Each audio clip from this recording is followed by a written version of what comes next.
Muy buenos días a todos los Bonjour à tous les hermanos frères reunidos en esta réunis mañana ce del matin domingo d'aujourd'hui, dimanche 27 de abril del 27 año avril 2025, 2025, que están qui conectados est a través del connecté au satélite travers du Amazonas satellite Amazonas y el et du satélite Eutelsat satellite 8 Eutelsat y otros 8 medios et de d'autres moyens de comunicación. communication. Nos dice en el libro de Il nous est dit dans le Éxodo, livre de l'Exode, en el capítulo au chapitre 4, 4, verso versets 1 en adelante, dice: 1 et suivant, il est dit, Entonces Moisés Moïse respondió diciendo: répondit et dit, He aquí que Voici, ellos no ils me ne me creerán, croiront point, ni oirán mi et voz, ils n'écouteront porque point ma dirán: voix, mais ils ¿Cómo te diront, ha aparecido Jehová? l'Éternel ne t'est point apparu. Y Jehová dijo: L'Éternel lui dit, ¿Qué es eso Qu'y que tienes en a-t-il tu mano? dans ta main? Y él respondió: Il répondit, Una vara. Une verge.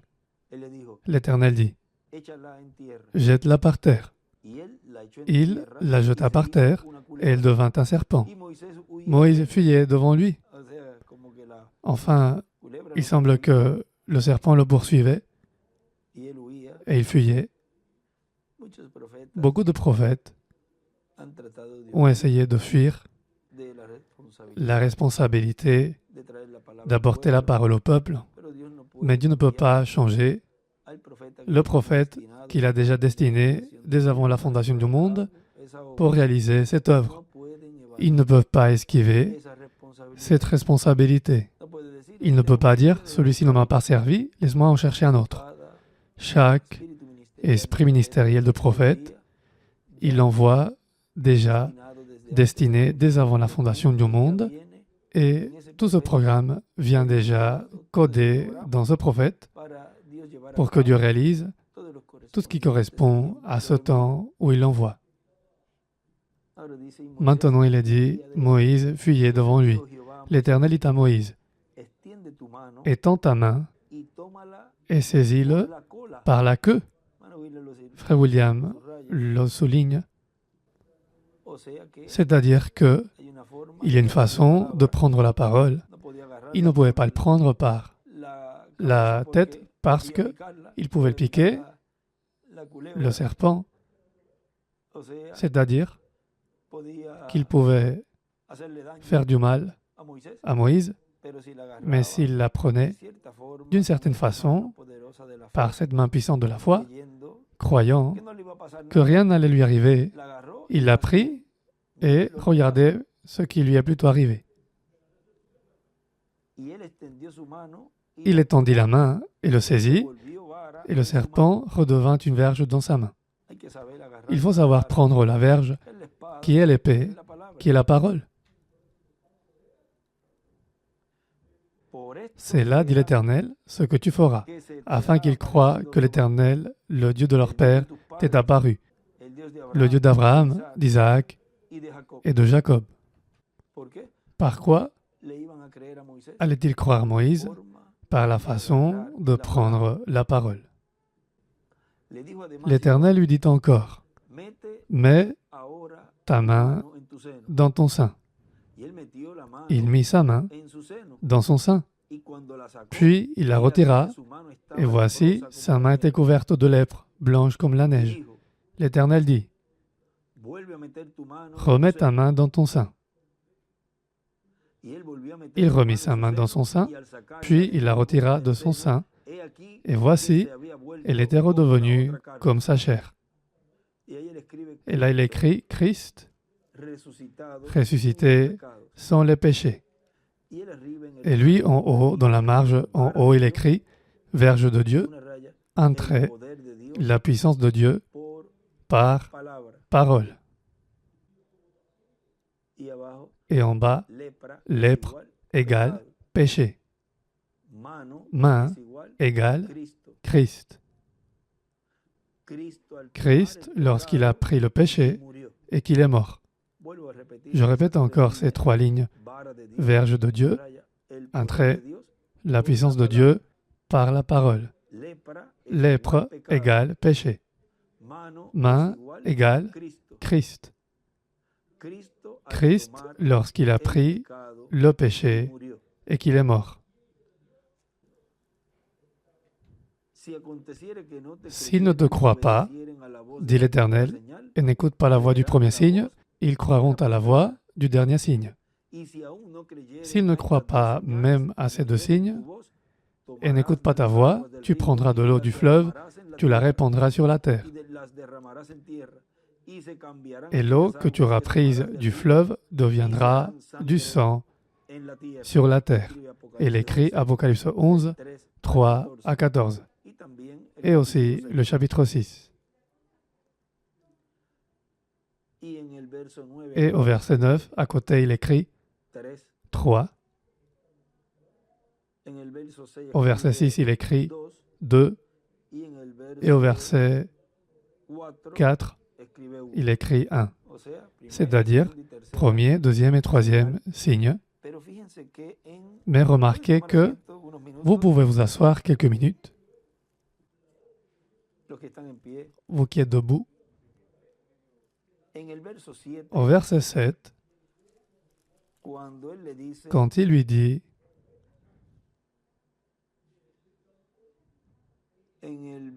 au verset, le chapitre 7, verset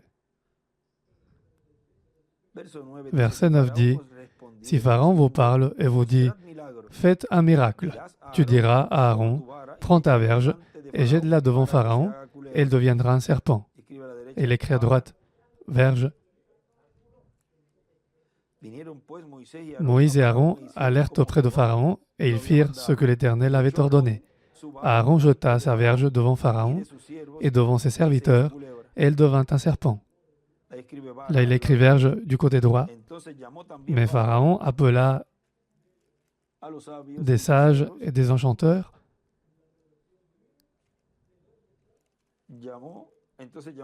Mais Pharaon appela des sages et des enchanteurs, et les magiciens d'Égypte, eux aussi, en firent autant par leurs enchantements. Ils jetèrent tous leurs verges, et elles devinrent des serpents, et la verge d'Aaron engloutit leurs verges. Et là, il écrit verge, et il dessine une étoile de David. Le cœur de Pharaon s'endurcit, et il n'écouta point Moïse et Aaron, selon ce que l'Éternel avait dit. L'Éternel dit à Moïse, « Pharaon a le cœur endurci, il refuse de laisser aller le peuple. Va vers Pharaon dès le matin, il sortira pour aller près de l'eau, et tu te présenteras devant lui au bord du fleuve. Tu prendras à ta main la verge qui a été changée en serpent. » Et il écrit à gauche la verge. Et tu diras à Pharaon, « L'Éternel, le Dieu des Hébreux, l'Éternel, le Dieu des Hébreux, m'a envoyé auprès de toi pour te dire, laisse aller mon peuple afin qu'il me serve dans le désert. Et voici, jusqu'à présent, tu n'as point écouté. Ainsi parle l'Éternel. À ceci tu connaîtras que je suis l'Éternel. Je vais frapper les eaux du fleuve avec la verge qui est dans ma main, et elles seront changées en sang. Les poissons qui sont dans le fleuve périront. Le fleuve se corrompra, et les Égyptiens s'efforceront en vain de boire l'eau du fleuve. L'Éternel dit à Moïse, dis à Aaron, prends ta verge et étends ta main sur les eaux des Égyptiens, sur leurs rivières, sur leurs ruisseaux, sur leurs étangs et sur tous leurs amas d'eau. Elles deviendront du sang, et il y aura du sang dans tout le pays d'Égypte, dans les vases de bois et dans les vases de pierre.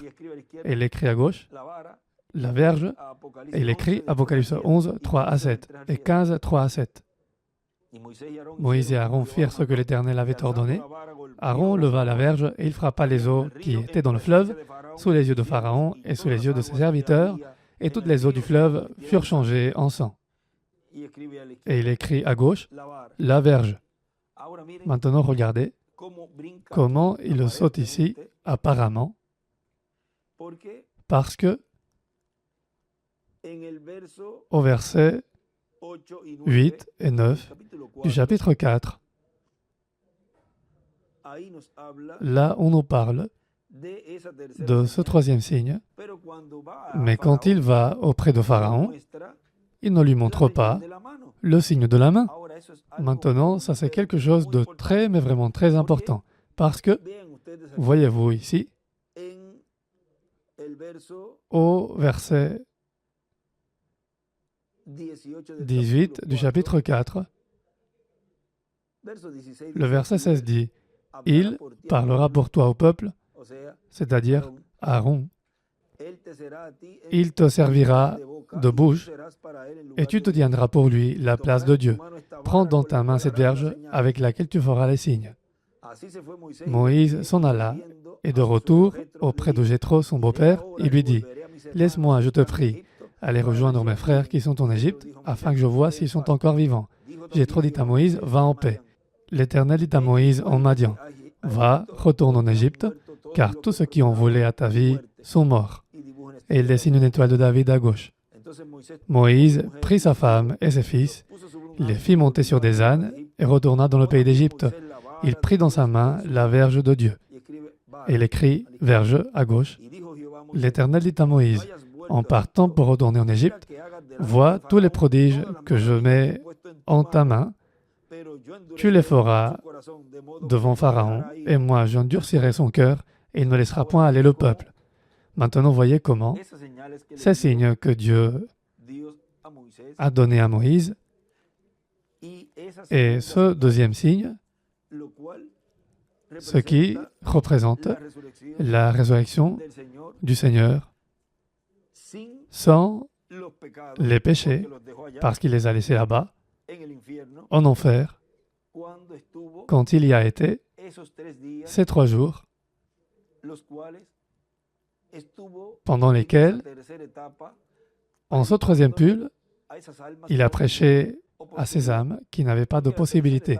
Parce que le troisième pull, Frère Branham nous dit que c'est pour l'Église fiancée, pour les vierges folles et pour les incroyants, les perdus. Et là, il a eu une rupture du ministère lévitique.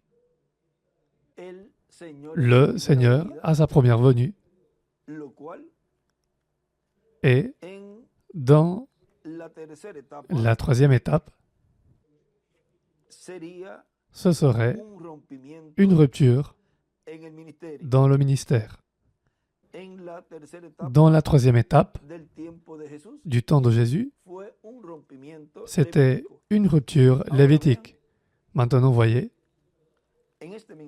dans ce message, le 7e sceau et le 3e pull, qui a été prêché le 15 mars 1998 à Asunción, au Paraguay, le docteur William Soto Santiago dit « Maintenant, regardez comment Dieu agit avec quelque chose de tellement simple, et n'importe quelle personne dit « Mais la puissance de Dieu étant utilisée pour quelque chose de tellement simple ?» Il parlait de la résurrection du petit poisson, puisque notre frère Branham est un prophète. Par les prophètes, Dieu pose les préfigurations, il pose le symbolisme de ce que Dieu va faire plus tard. N'importe quelle personne dit, mais il est impossible qu'un prophète aussi grand que notre frère Branham ressuscite maintenant des petits poissons. Bon, et qu'en est-il de Moïse? Avec une verge, et Dieu lui a dit, jette-la par terre, et elle devenait un serpent ou une couleuvre. Qu'en est-il de cela?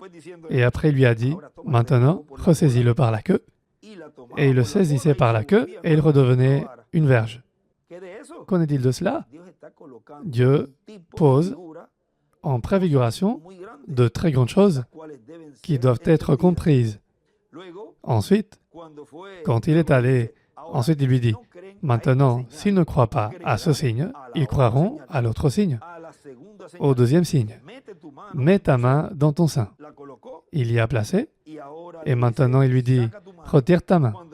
Quand il a retiré, elle était couverte de lèpre. Ensuite Dieu lui dit, maintenant, remets ta main. Il l'a remise, et il dit, maintenant retire-la. Et elle était redevenue pure.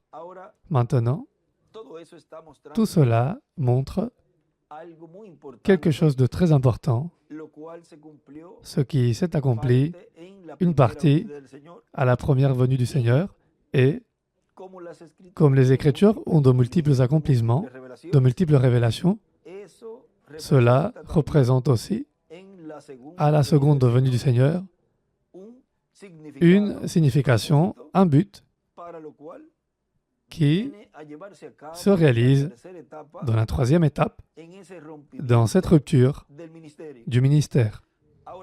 Maintenant, regardez, dans le livre de citations à la page 152,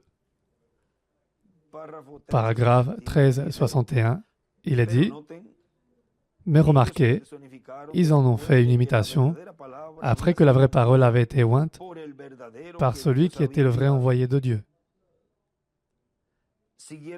Ils ont suivi en deuxième. Je me demande si on pourrait réfléchir un instant. En prenant les gens par la main, il n'y a pas longtemps, il y a à peu près 20 ans de ça, on voyait un signe. Des signes, il y en a eu encore plus, un peu partout. L'un, c'est dans sa main droite, l'autre, c'est dans sa main gauche, l'autre, c'est par l'odeur. Vous voyez, toutes sortes de... Je me demande, Dieu ne me permet pas, pour le moment, de vous dire ce qui était vraiment la vérité. Mais un jour, vous le saurez. Ça, c'était seulement pour manifester leur folie. Ce n'était pas juste au départ. Je vous le dirai un jour, si le Seigneur le permet. Et il écrit en bas, ce n'était pas juste. Ce n'était pas juste. Et au-dessus du paragraphe 1361, il écrit la parole ointe. Et il écrit aussi le signe dans la main, les imitations. Écrit-il là aussi. La parole ointe, le signe dans la main, les imitations. Maintenant, le docteur William Soto continue à dire ici, maintenant, voyez comment Dieu montre à son prophète Moïse, un prophète dispensationnel, des choses tellement simples pour qu'après, il les fasse là-bas, au milieu du peuple hébreu. Et regardez aussi, quand il est allé auprès du Pharaon, il a jeté sa verge là, face au Pharaon, elle est devenue un serpent. Et les magiciens sont venus, les enchantateurs, et ils ont apporté leur verge. Des enchantateurs ont apporté leur verge parce que le Pharaon les envoyait chercher, et il disait, c'est ce que nous avons lu, l'Écriture, et il disait, bon, nous savons faire la même chose. Ils les ont jetés et sont devenus des serpents. Maintenant, rappelez-vous, ils avaient des verges aussi. Disons-le, ils avaient la parole. Et ils ont fait la même chose, vous voyez, des imitations. Avec quoi? Avec la parole, avec la verge. Ils les ont jetés et ils sont devenus des serpents. Et le Pharaon pouvait dire, voyez, ils font la même chose que Moïse. Voyez, le même type d'aujourd'hui, la même chose. Il en a été ainsi en chaque temps. Il en a été ainsi au temps de Jésus, quand, là, l'un de ceux du conseil a dit, regardez, laissez ces hommes tranquilles, parce que Teudas et Judas sont venus, et ils ont fait un mouvement là, et ils en ont attiré beaucoup. Mais ensuite, vous voyez, ça s'est détruit, ça a disparu. Et si ces gens sont comme eux, laisse-les. Cela va disparaître. Maintenant, si ça vient de Dieu, mieux vaut le laisser tranquille, laissez-les tranquilles, parce que si ceci vient de Dieu, nous courons le risque de combattre plutôt Dieu. Maintenant, vous voyez que des imitations se sont élevées aussi auparavant, parce que le diable essaie toujours de connaître quel est le prochain pas pour prendre les devants, et ainsi, quand les enfants de Dieu, ou le monde, y compris les enfants de Dieu, mais ils ne veulent pas être séduits, ils connaissent ce qui est véritable. Disons, tout le monde, au moment où ils voient alors la chose véritable, ils disent « Ah, mais c'est la même chose qui s'est élevée il y a peu, un mouvement comme ça, comme ça. » Vous voyez, ils commencent à comparer ça à d'autres groupes du passé. Et il en était ainsi au temps de Jésus, et il en est ainsi en ce temps-ci aussi. Ça marche vraiment de front, côte à côte. Maintenant, il dit, et le Pharaon pouvait dire, voyez, ils font la même chose que Moïse. Qu'y a-t-il de différent entre Moïse et mes magiciens? Ce qu'on pourrait dire aujourd'hui aussi. Mais qu'arrive-t-il pendant qu'ils pouvaient dire ces choses, c'est-à-dire pendant qu'ils disaient ces choses, le serpent de Moïse, qui était la verge devenue serpent, a englouti les autres serpents. Or, en ce temps de la fin, pendant qu'on prononce la parole et qu'on dit des choses qu'on imite avec la parole, pendant qu'on réalise ces imitations, la parole de loin engloutira, annulera la puissance de l'ennemi. Parce que regardez, à la page 164 du livre de citation, le paragraphe 1464 dit « Tout de suite après que Moïse a fait un miracle au nom du Seigneur, ses imitateurs étaient là et ils ont fait la même chose. » Ça ne l'a pas arrêté. Il n'a pas dit « Eh bien, je pense que je ferais mieux d'abandonner et de quitter le champ de travail. » Il n'a pas bougé de là. Parce que quoi? Cela lui avait été révélé. Alléluia! Il le savait par la parole de Dieu. Il savait que la parole finirait par les rattraper. Il savait qu'il viendrait un temps où la parole se manifesterait et qu'il ne pourrait pas aller plus loin. De même, moi aussi, je l'ai su pendant toutes ces années. Vous voyez, c'est vrai, qu'il viendrait un temps. Et en bas, il écrit les faux oins. Et au-dessus, il écrit Moïse et les imitateurs ne pourront pas aller loin. Ne peuvent pas aller loin. Moïse et les imitateurs ne peuvent pas aller loin. Maintenant, vous voyez que il dit pendant qu'ils pouvaient dire ces choses, c'est-à-dire pendant qu'ils peuvent dire « Regarde, mais ici nous faisons la même chose, nous nous réunissons, nous lisons ceci, nous faisons des études, nous faisons ceci, autre chose. » Pendant qu'ils parlent, la parole de loin, la parole de ce messager dispensationnel engloutira, annulera la puissance de l'ennemi.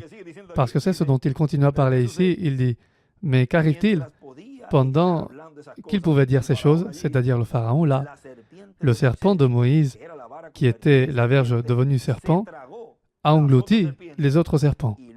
Et ensuite, Moïse saisit sa verge, le serpent devient une verge. Et où sont les verges ou les serpents des autres? Ils sont disparus. La puissance de Dieu manifestée par Moïse a annulé la puissance de l'ennemi. Vous voyez, pendant qu'ils parlent, pendant qu'ils disent qu'ici on fait la même chose que là-bas, pendant qu'ils font cela, la puissance de Dieu manifestée dans le loin en ce temps de la fin annulera la puissance de l'ennemi. C'est déjà prophétisé que les imitateurs seront annulés. Tous ceux qui feront des choses en dehors de l'accomplissement de la grande tente cathédrale. Leurs imitations seront annulées. Regardez à la page 126 du livre de citation, paragraphe 11-20, il dit « Comme je vous le disais ce matin, personne n'osait suivre Moïse là-dedans. Dieu n'a jamais traité avec deux individus. Il traite avec un seul toujours. Personne n'osait imiter Moïse. Personne n'osait imiter Moïse. C'était la mort naturelle. D'essayer de l'imiter, de pénétrer dans cette colonne de feu avec lui.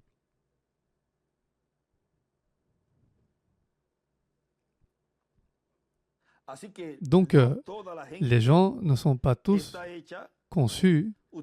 Vous n'êtes pas nés dans cette optique-là pour pénétrer dans le surnaturel.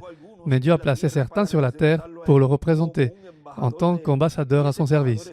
Et cet ambassadeur est établi par Dieu pour pénétrer dans la glorieuse dimension inconnue du surnaturel, discerner et rapporter des choses que la pensée naturelle ne peut pas percevoir. Ça révèle le mystère de Dieu, annonce les choses qui sont en cours, les choses qui ont été et les choses qui sont à venir. Qu'est-ce que c'est? C'est Dieu. Dieu derrière des peaux humaines. Et il écrit là, Dieu en chair.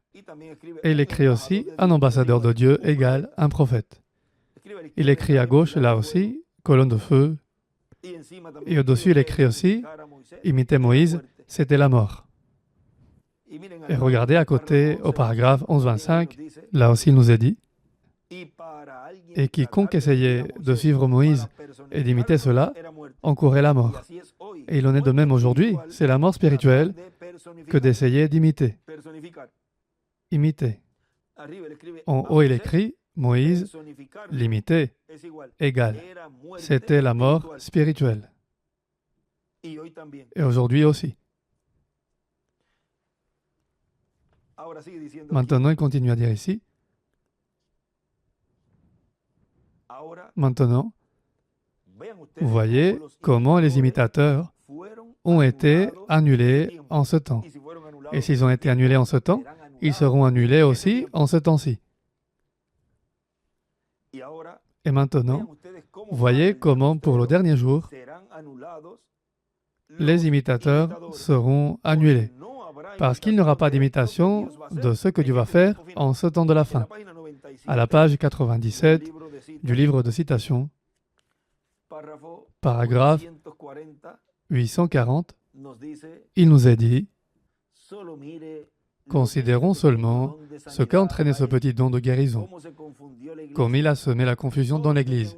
Chacun avait une sensation, chacun avait ceci, alors qu'au fond de mon cœur, Dieu sait que c'est la vérité. Je savais que ce n'était pas juste, parce qu'il me l'avait dit. C'est de l'imposture. C'est seulement pour que les gens fassent fausse route. Or, c'est vrai ça. Et en bas, il écrit les imitations. Les imitations. Et en haut, il écrit le don de guérison.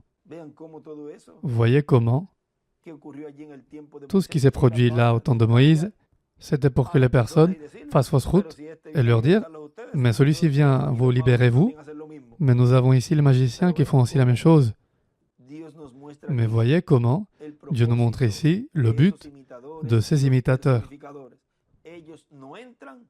Ils n'entrent pas et ne veulent pas que les autres personnes entrent. Ils n'entrent pas et ils ne laissent pas entrer. Dit Frère Branham dans certains endroits, et notre frère William l'écrit.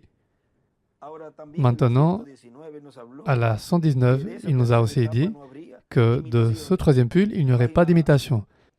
La page 119, paragraphe 1057, la chose que nous attendions depuis si longtemps, depuis bien des années, au moins 4 ou 5 ans, peut-être plus, le troisième pull a maintenant été confirmé et je suis sûr que vous savez tout ce que c'est. Maintenant, souvenez-vous, il n'y aura jamais d'imitation de cela, parce que ce n'est pas possible. Maintenant, il a vu le jour et j'ai été prévenu de ceci, que bientôt, à l'heure actuelle, c'est arrivé simplement afin qu'il puisse identifier sa présence parmi vous. Voyez-vous, mais il ne sera pas utilisé puissamment tant que ce conseil ne commencera pas à serrer la vis. Maintenant, au-dessus, il écrit la foi de l'enlèvement. Pour la fiancée, l'Église, elle est perdue. Et il écrit aussi le troisième pull et la pression. Il n'y aura pas d'imitateur. Maintenant, le docteur William Soto continue à dire, dans le message que nous lisons, le 7e sceau et le 3e pull, il continue à dire, maintenant, voyez comment, en ressuscitant ce petit poisson-là, Dieu montrait quelque chose de grand. Dieu, lui, montrait au christianisme qui est parti dans les âges passés, et aussi le groupe des nôtres qui est parti, il montrait qu'ils vont ressusciter en ce dernier jour, parce que les chrétiens sont représentés par quoi? Par les poissons. Maintenant, s'il montre là comment serait la résurrection en ce temps-ci, et nous pouvons voir comment ce petit poisson est ressuscité. Comment c'était? Par la parole parlée d'un prophète. Maintenant, il continue à dire, et la résurrection d'un poisson représente la résurrection du christianisme, la résurrection des morts en Christ. Ensuite, vous voyez comment tout ceci est arrivé, et ça faisait déjà une demi-heure que ce petit poisson était mort, plus ou moins. Maintenant, nous avons vu ce peu de minutes pendant lesquelles nous avons causé, nous avons vu la parole ointe. Prenons cela pour thème, pour cette petite causerie de cette occasion, et nous nous reverrons à l'activité de 10 heures du matin, où nous serons réunis pour glorifier Dieu et nous préparer pour recevoir de sa bénédiction qui vient par la parole. La parole ointe. Que Dieu vous bénisse et vous garde, et bon appétit aussi pour la nourriture que vous mangerez physiquement. Là, bon appétit pour cette nourriture spirituelle et bon appétit pour la nourriture Que Dios les physique aussi. bendiga Que Dieu vous y les bénisse guarde et vous a garde todos. tous.